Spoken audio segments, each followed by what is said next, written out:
Hi guys. Guys, Hey folks, I'm Tina Hui with Follow Coin, and we're here with Ian. Ian, please introduce yourself.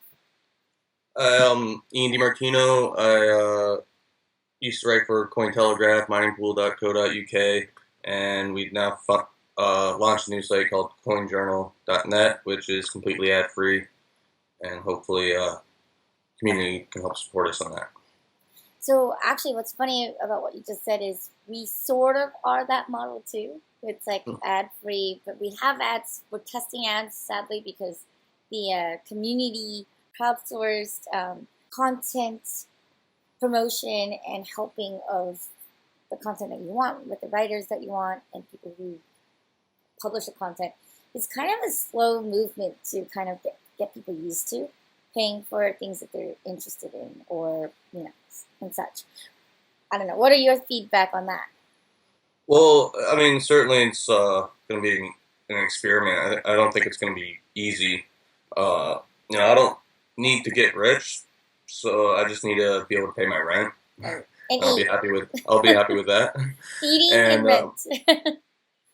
so we're gonna try a couple new things to try to make it more interactive for the readers. We're gonna have we already have like four different donations addresses set up, and one you can donate to if you want more investigative journalism, one if you want more like daily kind of news, and one for op-eds and interviews. And then the fourth one is just if you just like what we're doing right now and you just want to donate and not change anything. So we're hopefully giving the reader some sort of influence over the direction we take our publication. Will encourage them to be more active in donating, and we're also gonna try to like reward them. Where if we hit our monthly goal, we'll bring something special like a web comic or something like that as like a little bonus thank you for them. And so hopefully things like that and just putting out good quality content will convince people to donate. But the Bitcoin ecosystem is sort of isolated. It's one thing trying to do it in like all of podcasting or all of publications. It's a little bit harder when you're limited to the little Bitcoin ecosystem, I think. Yeah, I totally 100% agree with you. I love those ideas that you guys just shared. I think those are innovative. I was just reading, actually, I was just watching a podcast and then also like reading up on this. Have you heard of Make Love? No, yeah, Make Love Not Porn.tv? And I guess it sounds salacious, but actually, what it's about is this woman. She actually was sitting here talking about how, you know, normal or just media as it is today, it's kind of like broken, because everybody's used to advertising. And then she was talking about new models, kind of like yours, like just breaking everything and starting fresh. And we gotta say, hey guys, what do you guys think about coming together and supporting your musicians, your artists, your writers, your publications that you like, independent journalism, just people, personalities. And I think it's kind of interesting how you broke it down into terms of content that they actually want, since not everybody wants the same thing, but at least you can support the work. So that's great, since everyone knows it's time, that's money, right? And actually, we're kind of coming together. When I haven't really spoken about it, but we're talking about maybe getting a bunch of publications all together, collaborating on making a more Right. decentralized framework where you can actually have people sit here and say, hey, you can donate to one publication in their specific tiers and with their specific writers, or just specific artists, or you can say for the publication or the organization as a whole, and then everybody gets taken care of somehow. I don't know. It's a crazy idea to kind of disrupt media monetization, I think. Yeah, that sounds cool. I kind of lost you with the internet connection there for a minute. Oh, Uh, but I think, yeah, just trying to make new systems is like what we got to do. I like things going on with like Pro Tip. I don't know if you're familiar with that software. Like it's by Christopher Ellis. He used to do Chris Before Coffee on World Crypto Network, and right. it's a browser extension for Chrome that like automatically looks for Bitcoin addresses and then tips to them on a weekly basis, and you can like block certain addresses or web websites and stuff like that. But it's still in beta, and I'm not associated with that project or anything. But I just think it's cool, like to see more attempts like that. I think that's like what Bitcoin needs to keep doing to add functionality because, um, it's one of the people have talked about it for a long time, but it's one of the few things that Bitcoin already has over other forms of currency is the ability to microtip and to sort of speak with your money. Whereas if you're donating to my site with PayPal, like I wouldn't be able to set up like 3 different PayPal addresses so the readers can tell me what they want. It would just be like comes into my PayPal address. So But that's kind of a pain because if you actually right, copy link something over, it's yeah, yeah. I've never heard of Pro Tip. I think that's awesome, and it'd be great maybe if we both tested it on our sites. It's like we love ChangeTip. We check them out. We tried out Coinbase's tipping widget when it was launched, and then now it's not there anymore. You know who's making kind of two companies that are making kind of interesting tip bots on their websites, kind of integrated, is decentralized.fm. They're kind of neat, and then Zapchain sort of has the same exact sort of model where you're in the experience and you just get to tip it. It's almost sort of it becomes like the like button, right? So it's kind of very interesting to see these yeah, forms evolve. I agree with you. It's awesome because we're the only ones kind of towing that line. Although, while such business, Josh Mullen, do you know him? He was with Dogecoin for a while. yeah, right. Yeah, and then he's actually launching Honey Ledger, is that the name of it? And then he's actually got fiat kind of crossovers approved, and they're going to be launching soon too, where you can actually kind of like tip across Twitch and publishing platforms, the streaming, and all of that. Zapchain, I hadn't used it before until just recently, but I've been really impressed with it so far. Like, I think my repost of a Medium article I wrote on Cointelegraph's got me like $9 or something, which isn't a ton, but it's kind of cool that like my first time using it was posting that article, but I've already made something like $8 or something, which isn't that much, but considering that like I posted on Medium, which I did, I got nothing for that. It's just kind of cool to see Bitcoin used that way. I keep getting emails saying that Zapchain gave me 200 bits for my views or whatever, and I mean it's kind of like the same thing Cointelegraph was selling, but more direct, I guess.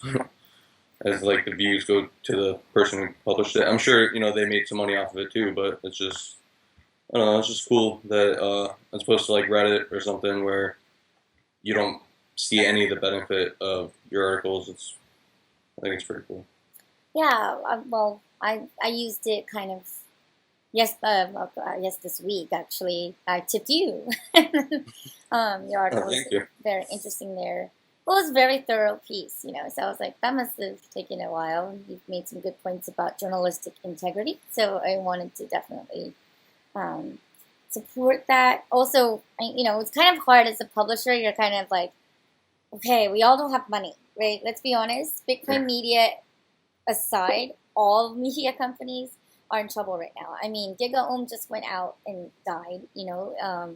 There was Rewrite Web. I know they're doing a bunch of crowdfunding to kind of try and say, hey, and it isn't a wild idea. I've been thinking about it for a while. What if under that association or umbrella, all of us do like a massive crowdfund, and then just do like all publications, everyone's joining forces, you do a massive Kickstarter thing, right? And everyone's like, okay, fine. Now all of us have a collective pool for the year, and then don't forget to also constantly, and it becomes like a huge message across the board to be like, don't forget to sit here and support your publishers and your writers and your artists. Right. Everyone that you really like their content on the internet, even if it's your friend who happens to be prolific on Facebook, you should be tipping them. It's like that probably took them freaking time to do, and I think, I don't know, it's maybe radical, but I guess we can give it a shot and see how it does, right? I mean, there's always people saying, oh, it doesn't work, but I think it might. Yeah, I think that's an interesting concept. I think two people should pay attention to like who they're reading and who like specifically the writers, as opposed to the publication.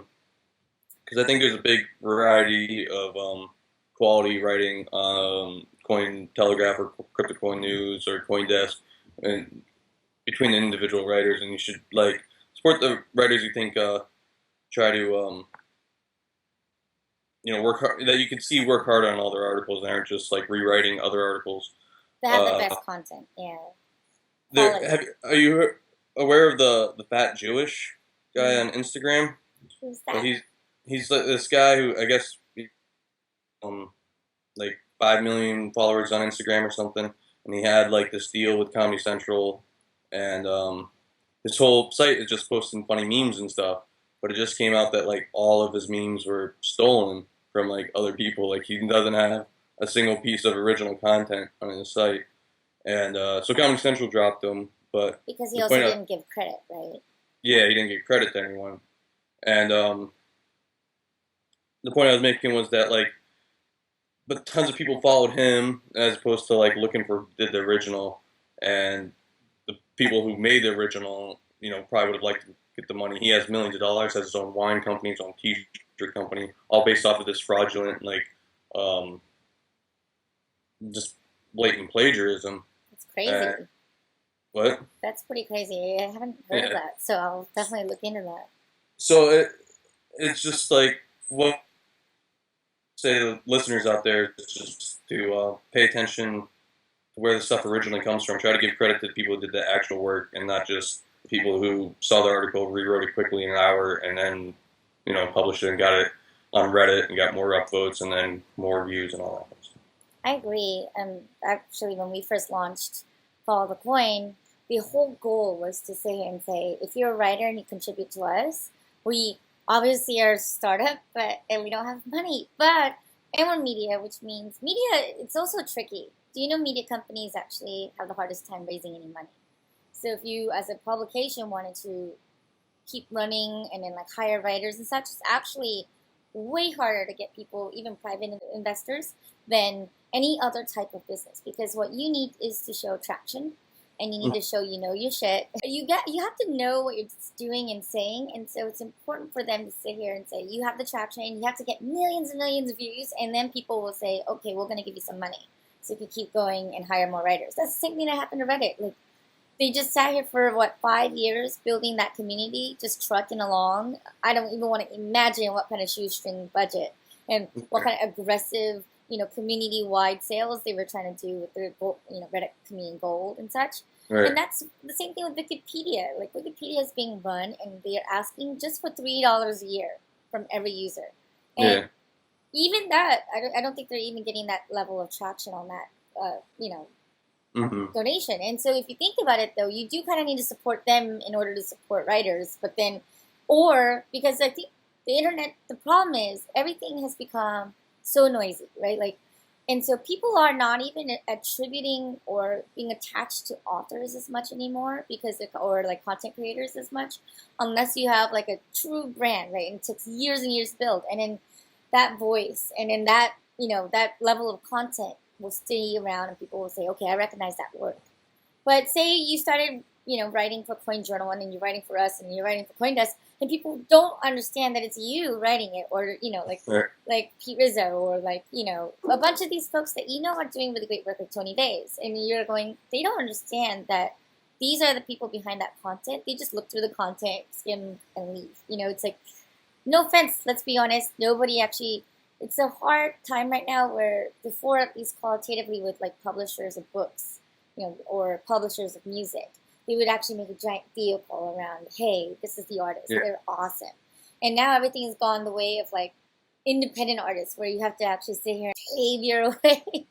And it's painful, but it's hard to get recognized, and then hard to kind of have people remember. And I think that's the catch-22 of the problem, right? Like, how do you cut through the noise and get to that author that has good work, or writes well, or has put in the time and effort to do research? Yeah, for sure. It seems like everyone just kind of like looks at the logo, sometimes Cointelegraph would post something, another writer, and then someone would yell at me on Twitter for it. I didn't write it, man. I had nothing to do with it. And because you're their buddy there. People just identify with the brand more than the writer, and two, I think it's, our attention is pulled in so many different ways. Like you mentioned, Wikipedia asking for donations. There's like a lot of places asking for my donation at any one time. I want to support Wikipedia. I want to support all the different podcasts I listen to inside and outside of Bitcoin. Different sites, the Pirate Bay, a bunch of different sites need to get what little bits I have to give out. So it can be difficult to like figure. I understand like people have a lot of people asking for their money, and so it's hard to convince them that I'm more deserving or that Follow the Coin's more deserving than some other publications. But if you want to see a publication grow into something that bigger than what it is, you got to support it early on. Like you were saying, it's so hard to get funding early on in media. And I don't know about you, I've written for sites before I even got into Bitcoin, and they had the same kind of trouble with funding. Oh yeah, even tech publications. I know a bunch of them personally, and writers and editors and owners of the businesses, and you're just like, wow, they struggle too. How do you pay writers? How do you, especially writing? Writing is actually one of the harder things. I mean, for instance, for Follow the Coin, whenever we actually do a singular, like I'm not interviewing somebody, I sit here and I do all the research and I do all the writing and make it funny, and you're like, okay, and then you have to like figure out how to read it off a teleprompter without looking like you're gonna read, because it's really complex material, Bitcoin. Yeah. And then every other name is a bit or coin thing, you're gonna screw up. So Yeah. it's kind of interesting getting critiqued, and you're like, well, no, I'm not just reading off a thing. And it's kind of an interesting thing where unless you're a content creator, maybe you're not so apt to sit here and donate, right? Because we do understand the work behind the work, right? Like the effort behind the effort. And it's like, we get it. There's research, there's hours and time and like creativity, and you got to like think about whether or not your sources are correct, especially in journalism. We have to fact check all the time, especially finance. Mm-hmm. I mean, and no one ever kind of sees that hard work too. They just like read it, 500-word article or whatever, and then they just move on. But like, 3-minute video. Okay, I'm done. Yeah, it took like a day to write, or half a day at least, or it could be sometimes a week. You're like, someone. Well, if I spend a week on an article, I usually make it at least a couple thousand words. But well, it'll be at least an hour-long video, and then people are like, "It's too long," and you're like, "Well, did you want the information or not?" It's okay if you just want to watch it for 3 minutes. Yeah, it's a tough racket, but I think you're right. It has to do with changing behavior too, and having people kind of understand the quality of work and the time, and then understand whether or not people are doing good work, and then get back into loving content. I think that the internet has actually sadly changed a lot of is like you're looking at Kindle, it's not the same thing as holding a book and saying, I love this author, like Gabriel Garcia Marquez, and you're falling in love with his style, and like you understand it because there's art and there's like the way it's presented, or like even when you read the paper back in the day, I think if you had a column, and people were talking about specific genres, it's clearly categorized. It helps people understand the work better, right? Across publications. They're like, it doesn't matter. I mean, the brand helps sell more advertising, but that's the catch-22 of advertising too, is, I mean, we've been there where we've playing around with advertising, or even what's safer for Follow the Coin at least is like doing events, because we know we're providing that value, and you're gonna get something back from just attending the event and mingling and networking and all of that. But the hard thing was when we were doing sponsorships, some companies actually wanted us to censor other companies, specifically if they were going to give us sponsorship money or advertising money. And this is something that like other publications, I'm not going to name them, but I do know that every single publication has the same exact issue. And it actually, in tech, in business, in finance, you name it. And it's a hard division. You have to like separate advertising versus content creation. And like, you got to be like, we're going to stay as uncensored and unbiased as possible and objective. If you piss people off, we're going to write about it. If you hurt them, sorry, we got to write about it. Whether or not you're paying our bills. And so it's kind of this broken Right. model where you're like, they want you to be handcuffed, and you're like, no, I don't. I mean, we can't. If we're going to have journalistic integrity, we can't possibly take your money. Or we're happy to take your money, but you have to know that this is just going to be freedom of speech. Like, Right. thanks for supporting the publication, but there's freedom of Yeah. speech. I think website. I think like advertisement has been really coercive against journalism, and I still like feel that way. But certainly, I understand that like the donation model isn't here yet, and advertising is how media has worked forever. So I certainly hold it against organizations that do take advertising, because I mean, then I wouldn't be able to go anywhere on the internet if I did. You know what I'm saying? But so I think just like what you're talking about, you just have to keep a very clear separation between advertising and editorial. And anytime, even if you keep that separation, you should still mention, like when you're writing about a company that advertises, you should still mention that at the beginning of the article or whatever. Like sometimes you'll see on a financial site and be like, reporter is long on Yahoo right now, and then it'll be an article about Yahoo. And so like that kind of stuff, I think, is what really needs to be done. But you don't really see that very often in Bitcoin media right now, or any of the lower level kind of media websites. You'll see it on the big ones, but you won't normally see it on like smaller websites. Occasionally, it depends on if they have integrity, I guess. But like, you know what I'm saying? Like, I'm saying outside of Bitcoin, like. Oh, yeah. A lot of times people start getting slanted or lazy, or they kind of do the link bait thing too, which is we're just training people to kind of not care about the content, because it's just they get their 10 things and they leave. Who cares who wrote it? Like, who cares then? Oh, but you're making views, right? And you're getting people to salacious headlines and kind of be like, oh, this is fantastic. And nobody cares about who's writing it, which is hard. Mm-hmm.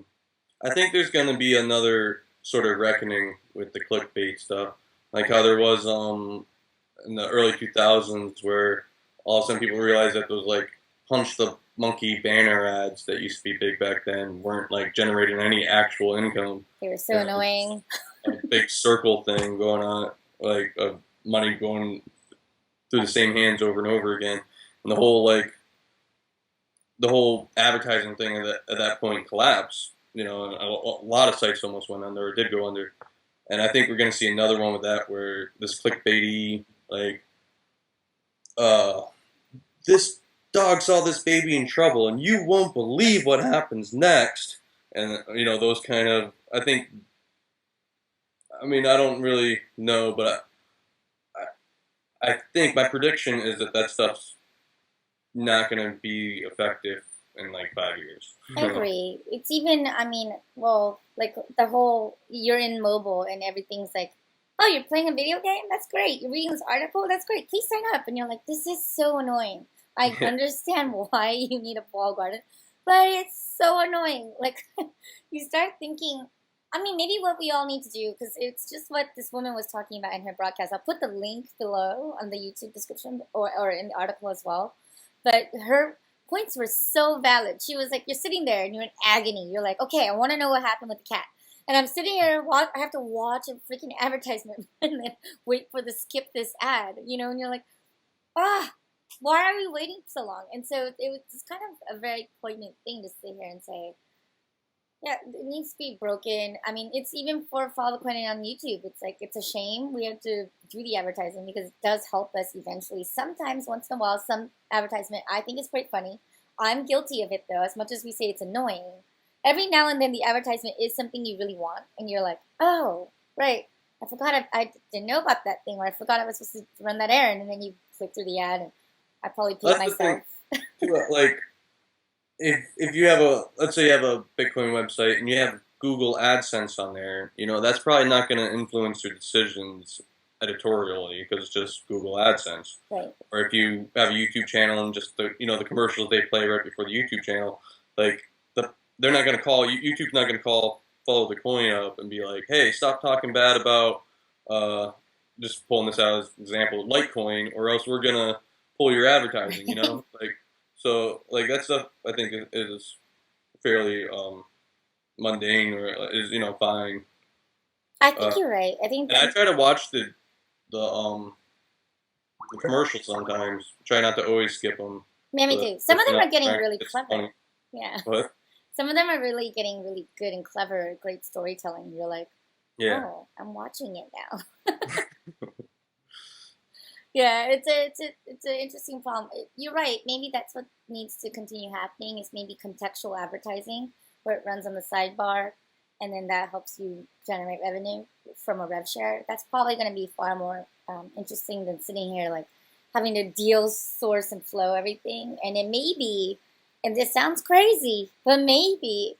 How about if someday in the future, all of the publishers, it's like if you read any article, if you see anything, you collect like not a dollar's maybe a lot, but like 5 cents, right, or a penny, and you're like, or 1 cent, and you'd be like, well, okay, great. So over the course of the year, because you like the articles and the content, it doesn't matter who's writing it or whatever, but you'll just keep getting dollars because each article is worth at least 1 cent to you, right? And then sure, you might be paying like $20,000 if you actually are a super avid reader, but you're helping the world.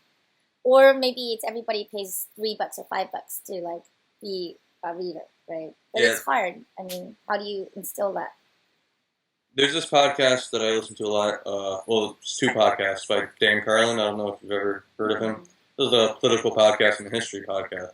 But after each podcast, his history podcast will be like 3 hours long, and they'll have like a little commercial that guilts you into donating. Where it's like, if you think the podcast you heard is worth $1, we'd love to have it. And it's like, man, I just listened to 3 hours. Like the least I can do is give the guy $1, you know? Oh, yeah, But, wow. yeah, so then I'm almost always give him $1 after every podcast, and so it's a pretty good tactic. I think I don't know if the readers or listeners will like this too much, but I honestly think the key is kind of guilting people into it in Well, like a guilty. nice funny way. And, Reminding. I don't want Reminding. you guys to donate if you don't have any extra money, but if you have 25 cents you can throw or something, like a kind of funny, joking, kind of guilting thing, I think is maybe a good tactic to take. Mad Bitcoins did it for a while. I don't know how much he got from it, but he used to have his. Well, I think he still does. He has his QR code on the video, and then he'll stop every now and then, be like, "So, if you like what you're seeing, Right. Please tip us." And actually, it's kind of clever. You're right. It's about reminding, maybe not guilt, but sometimes people just need to be reminded.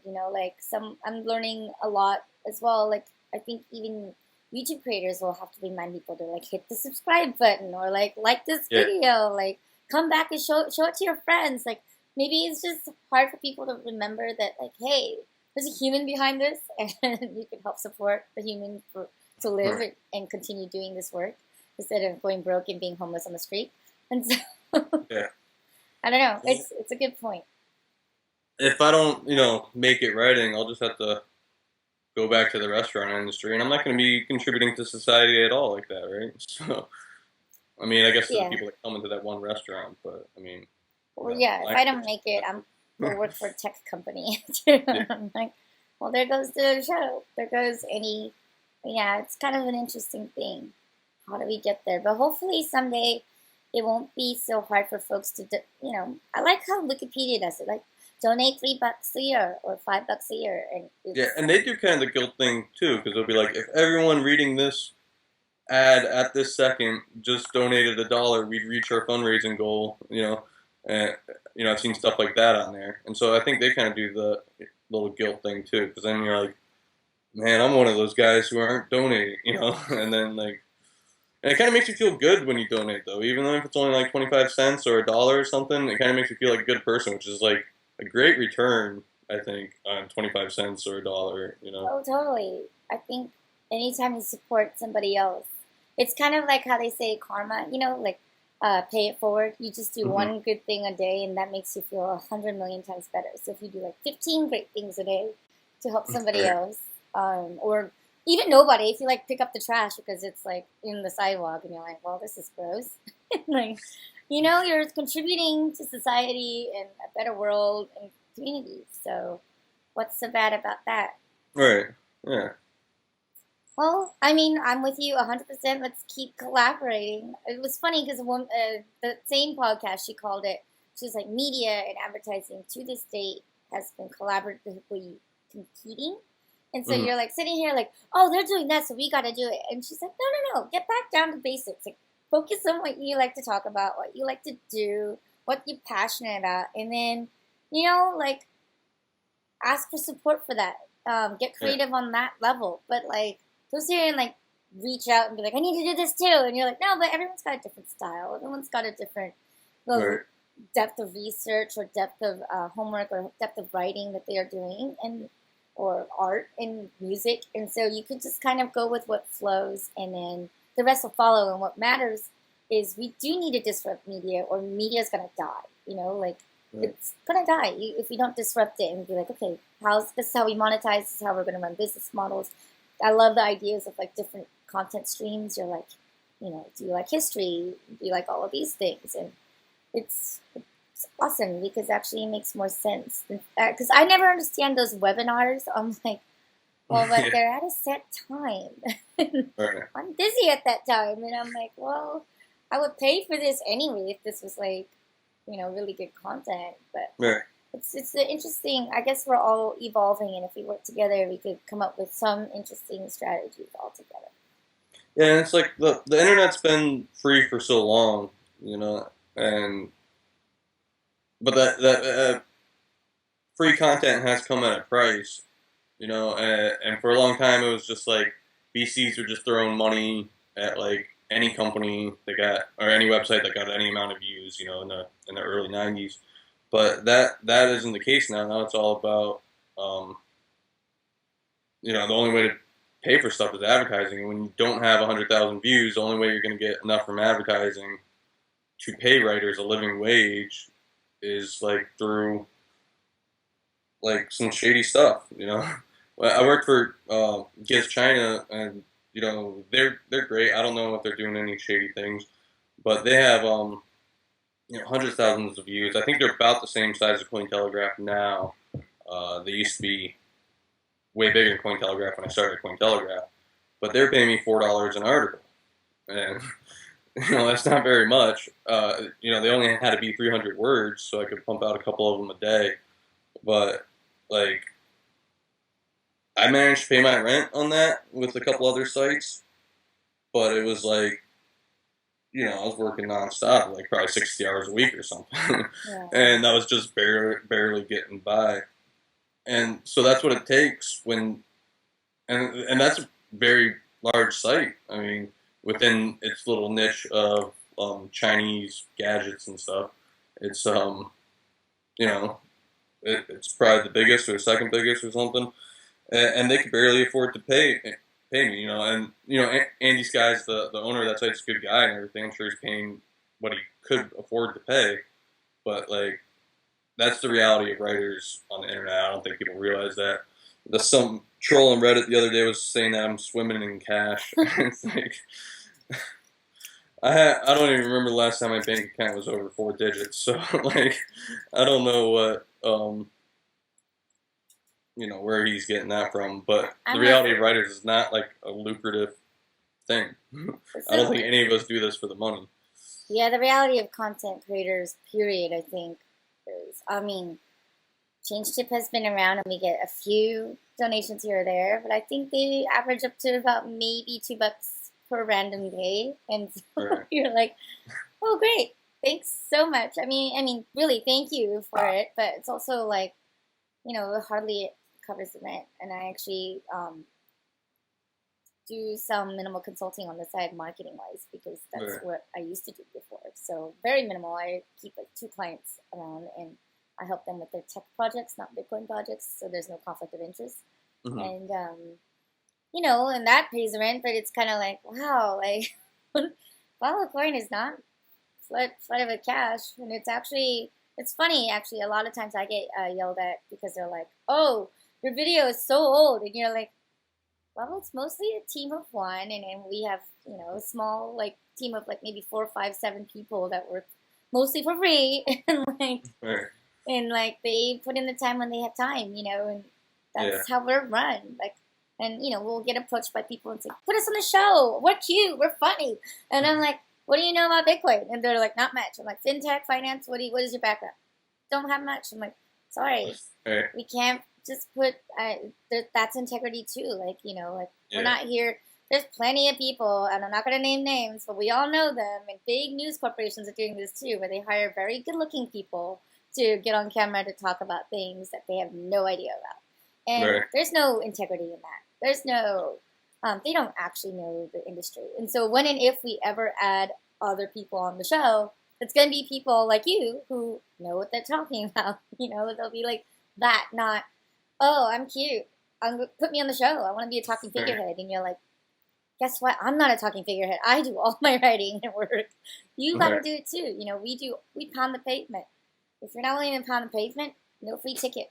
Yeah. Right. It's like, sorry, we're all working hard. So it's kind of this interesting, all over the inner space. It's like, well, we're all trying really hard here. And you got to edit videos. You got to lug equipment everywhere. You got to set it up. You got to pay to put, publish and run servers and everything. And it's Hmm. crazy to think about the fact that we all really just, you have to go around and do sponsorship. Fine, that means you're not creating content either, or you have to strategize, or, you got Right. to crowdfund, or why is it so difficult to have quality content, whether it be writers or publishers or video or artists or, musicians or any field?